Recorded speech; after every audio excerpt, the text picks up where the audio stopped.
Nie zacznie, może wejść do pina,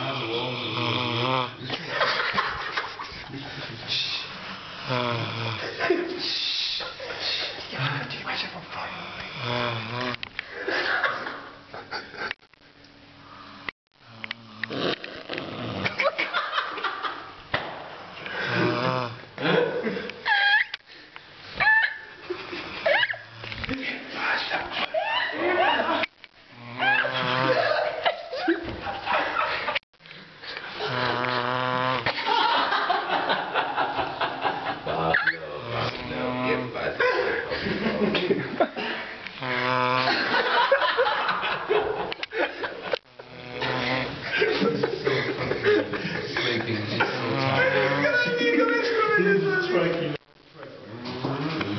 Jest so tired.